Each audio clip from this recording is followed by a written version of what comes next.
काल संत ज्ञानेश्वर माऊलींची पालखी जी जेजुरी मुक्कामी होती त्या ठिकाणाहून ही पालखी आता पुढे मार्गस्थ झाली आहे आणि 8 किलोमीटरचा टप्पा पार करून सध्या वाल्हे गावामध्ये ही पालखी पोहोचल्याचं आपल्याला पाहायला मिळते।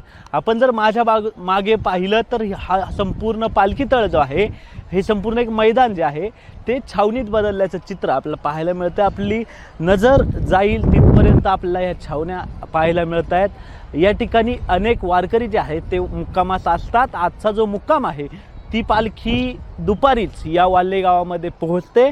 या परिसराचा इतिहास सांगायचं झालं तर वाल्मिक ऋषींचं जे मंदिर आहे ते या गावामध्ये आहे आणि या ठिकाणी ज्ञानेश्वर माऊलींचा आजचा जो मुक्काम आहे तो आज असणार आहे। संपूर्ण वारकरी या ठिकाणी जमायला सुरुवात झाली आहे।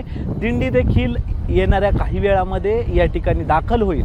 सोबतच संपूर्ण परिसर जर तुम्ही पाहिलात तर तुमचं नजर जाईल तिथपर्यंत तुम्हाला या छावण्या पाहायला मिळतात, हे तंबू पाहायला मिळतात आणि शेकडो वारकरी या ठिकाणी विसावल्याचं जे चित्र आहे ते आपल्याला दिसून येतंय। जितकी छावण्यांची गर्दी इकडे आहे तितक्याच स्वरूपात याच्या मागच्या बाजूला देखील या ठिकाणी या छावण्या असल्याचं आपल्याला पाहायला मिळतंय, तंबू असल्याचं दिसून येतंय।